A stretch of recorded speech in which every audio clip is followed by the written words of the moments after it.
Sinasamba at pinupuri ka namin, O Kristo. Sapagkat sa kamamagitan ng Diyos, ay mo ang buko. Sumainyo ang Panginoon. Ang mabuting balita ng Panginoon ayon kay San Juan. Papuri sa iyo, Panginoon. Nakatayo sa tabi ng krus ni Jesus ang kanyang ina at ang kanyang kapatid na babae nitong si Maria, na asawa ni Cleopas. Naroon din si Maria Magdalena. Nang makita ni Jesus ang kanyang ina at ang minamahal niyang alagad sa tabi nito, kanyang sinabi, "Ginang, narito ang iyong anak." At sinabi sa alagad, "Narito ang iyong ina." Mula noon, siya'y pinatira ng alagad na ito sa kanyang bahay. Ang mabuting balita ng Panginoon. Pinupuri ka namin, Panginoong Jesucristo. Pagninilay. Ang bigyan ka ng isang ina ay isang dakilang pangalan. May hinigit pa ba rito? Siyempre, ang ibibigay natin sa ating minamahal ay ang pinakamaganda o pinakamahalaga sa atin. Ano ang naging natin sa isang taong nangis? Mag-ingat ka. Ang salitang ito ay may pagkaong pagmamahal. Nang pinagkaloob ni Jesus ang kanyang mahal na ina sa kanyang mahal na alagad, ipinagkaloob din siya sa atin upang ating maging ina din. Panalangin. Panginoong Jesus, hindi ba't naratanan ang iyong pagdurusa na makita mo ang iyong mahal na ina na nagtatanghaki dahil sa nangyari sa iyo? Ang mahal mong ina ay karami mo sa iyong pagdurusa. Sino ang ina ang makakatagal kung nakikita niya ang kanyang anak na pinahihirapan ng iba? Dahil sa pagmamahal mo sa iyong ina, ay lintasan mo ang iyong alagad at ito rin kaibigan. O siyang mamagaya, papanalagin ang iyong alagad sa pagkakaroon ng isang ina. Salamat sa iyo, Panginoon, at ibigay ka sa aming iyong ina upang makikilan namin. Tinatanggap din namin si Maria ng buong puso. Hati sa Ama, sa Anak, at sa Espiritu Santo. Kapanan sa unang-una, ngayon at pakailanman, at magpasawalang hanggan. Amen.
labing-dalawang istasyon, si Jesus ay namatay sa krus.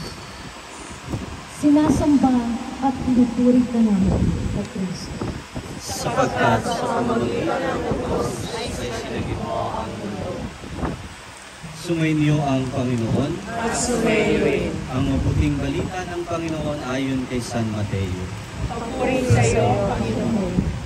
Mula sa tanghaling tapat hanggang sa ikatlo ng hapon ay nagdilim sa buong lupain.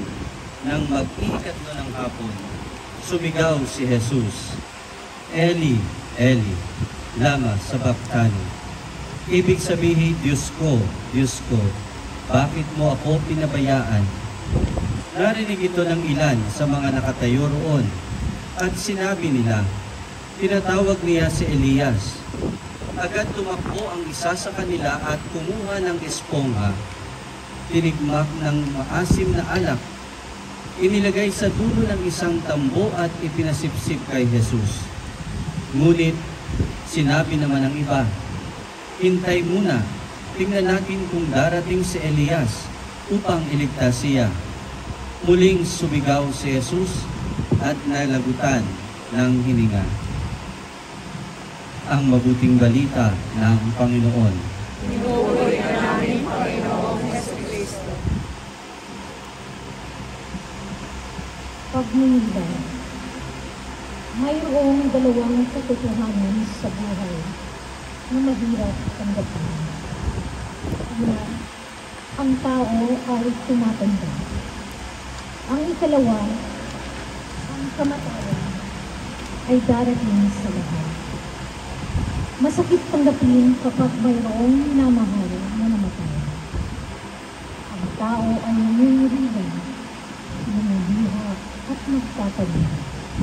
Bakit siya pa ang kinuha? Ang totoo ay hindi dapat ikalungkot ang kamatayan sapagkat ito ang pinto sa kaharian ng Amang Diyos. Ang kamatayan ang susi upang marating ng tao ang tunay nilang tahanan. Bakit siya mangungulila o ang minamahal niyang namatay ay makakita lang sa Diyos? Panalangin. Panginoong Jesus, habang nakabayubay ka sa krus, ay wala sa pagtinitiis mo ang iyong isip. Bagko sa iyo naalala ko pa ang mga pagpapahirap sa iyo. Tumawag ka sa mga, sinabi mo, Ama ko, patawarin mo po sila. Pinakita mo sa amin ang isang magandang paralan, na isang pagmamahal na dalisay. Kailangan namin ang iyong magandang halimbawa, sapagkat mahirap na patawad sa mga taong nagkasala sa atin. Luwalhati sa Ama, sa Anak, at sa Espiritu Santo.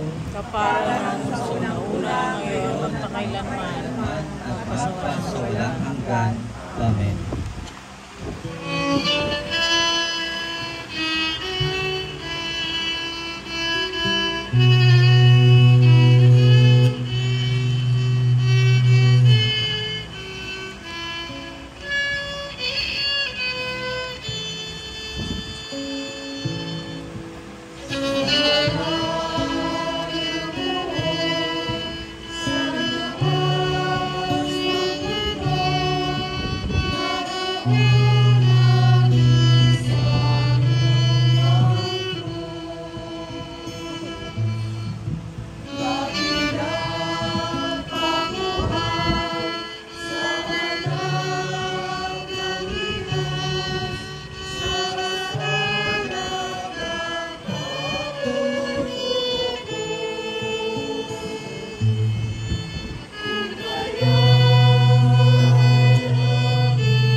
13 istasyon.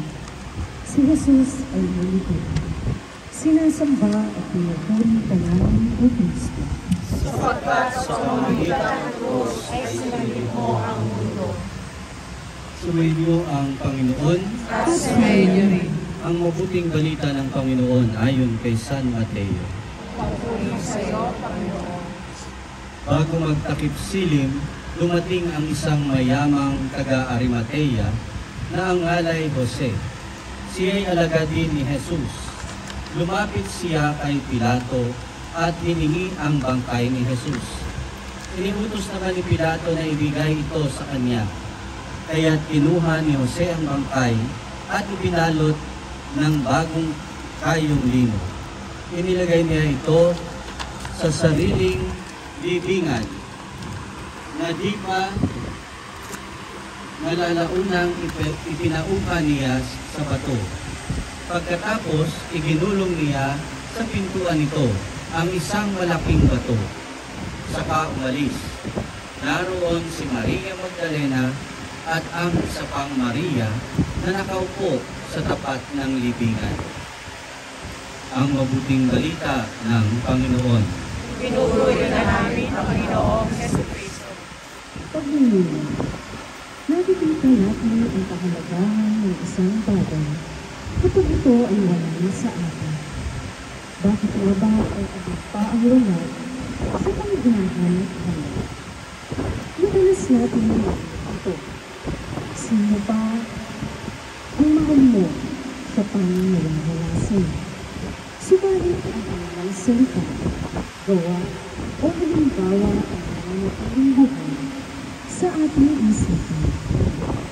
Tulad sa ating Panginoong Jesus, minisan siya sa ating pagkakas. Subalit nananatiling siyang buhay sa atin. Kung talagang natin si Jesus, ay isasabuhay natin ang kanyang mga anak. Panalangin. Panginoong Jesus, nagsasara ang iyong buhay sa isang hiram na kasasaran at ngayon natapos dito sa isang hiram na libingan. Inibat mo ang kalooban ng iyong Ama. Naganap na ang pagligtas sa sanlibutan. Ipinalikos sa tao ang dating iyong parangalan. Nakakahuli na ang naputol ng ugnayan ng tao at ng Diyos. Malaki ang naging puhunan mo para sa aming kaligtasan. Ilubos mo kami sa pamamagitan ng pagtutuos ng iyong mahal na dugo. Tulungan mo kami, Panginoon, upang ay sa buhay namin ang iyong mga aral at ang naging buhay mo sa lupa. Luwalhati sa Ama, sa Anak, at sa Espiritu Santo. Kaparan sa una-una ngayon at magpakailanman magpas sa walang hanggan. Amen.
Ika-14 na istasyon.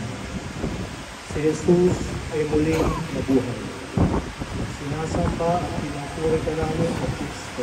Sapagkat sa pamamagitan ng krus ay sinibig mo ang mundo. Sumainyo ang Panginoon. At sumainyo rin. Ang mabuting balita ng Panginoon ayon kay San Mateo. Pagpuri sa iyo, Panginoon. Makaraan ang araw ng pamamahinga, pagbubukang liwayway ng unang araw ng Sanlinggo, pumunta sa libingan ni Jesus si Maria Magdalena at ang isa pang Maria. Biglang lumindol ng malakas. Bumaba mula sa langit ang isang anghel ng Panginoon.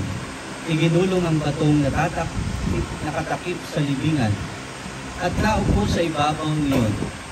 Ang kanyang mukha ay nakasisilaw na parang kidlat at kasing puti ng busilak ang kanyang damit. Nanginig sa takot ang mga bantay at nabulagtang animoy patay nang makita ang anghel. Ngunit sinabi nito sa mga babae, "Huwag kayong matakot. Alam kong hinahanap ninyo si Jesus na ipinako sa krus. Wala na siya rito, sapagkat siya'y muling nabuhay tulad ng kanyang sinabi. Dali kayo, tingnan ninyo ang pinaglagyan sa kanya. Lumakad na kayo at ibalita sa kanyang mga alagad na siya'y muling nabuhay at mauuna sa Galilea. Makikita ninyo siya roon. Tandaan ninyo ang sinabi ko sa inyo." At dali-dali silang umalis ng libingan. Pinagharian sila ng magkahalong takot at galak, at patakbong nagpunta sa mga alagad upang ibalita ang nangyari. Ngunit sinalubong sila ni Jesus at binati. At lumapit sila, niyakap ang kanyang paa at sinamba siya. Sinabi sa kanila ni Jesus, "Huwag kayong matakot. Humayo kayo at sabihin sa mga kapatid ko na pumunta sila sa Galilea at makikita nila ako roon." Mga kapatid, ang mabuting balita ng Panginoon. Pinupuri ka namin, Panginoong Jesucristo. Pag-uwilan. Kakaiba ang tubok ng ating puso kapag muli natin makita ang isang dating kaibigan. Matamis ang ating ngiti kapag ating nasilayan ang isang minamahal. Ang muling pagkabuhay ni Jesus ay nagbigay ng kaligayahan sa kanyang mga alagad. Napawi ang kanilang kalungkutan, kainlangan at takot. Tayo man ay naliligayahan din sa katotohanan na buhay na maglulong ang ating Panginoong Jesus. Umakyat man siya sa Ama, pagkatapos ito ay babalik naman siya sa wakas ng panahon. Kaya siya ang ating laging pag-asa sa buhay. Panalangin. Panginoong Jesus, sa pagsabi ng mga araw, ikaw ay nabuhay na muli. Ang pagkabuhay mo ay nagpapatuloy na luming mo ang kasalanan at nabigay mo ang kalagayan. Inusindan mo sa ating ito ng langit. Tumulungan mo kami, Panginoon, upang hindi kami malustos sa namin sa ating Pinoy. Malay kami sa namin sa ating halimbawa na ikaw ay buhay sa aming buhay. Bigyan mo kami ng Kami lakas ng na lakas magpangaral sa iba para ang sa iyong iyong salita. salita. Luwalhati sa Ama, sa Anak at Espiritu Santo. Kapararan sa una-una, ngayon at makailanman, at magpasawalang hanggan. Amen. Amen.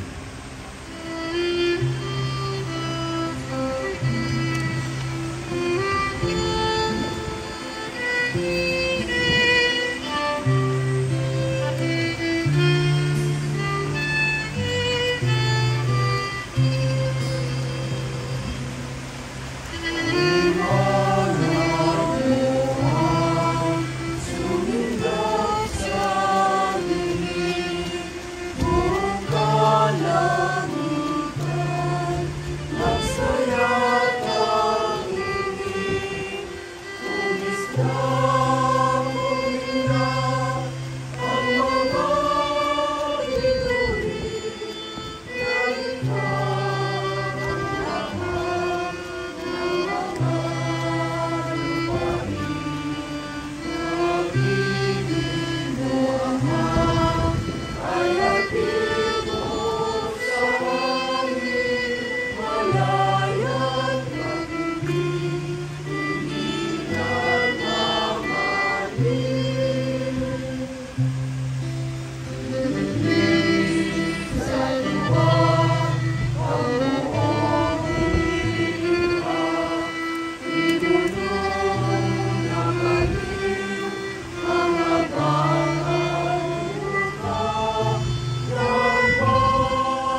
Ang huling panalangin.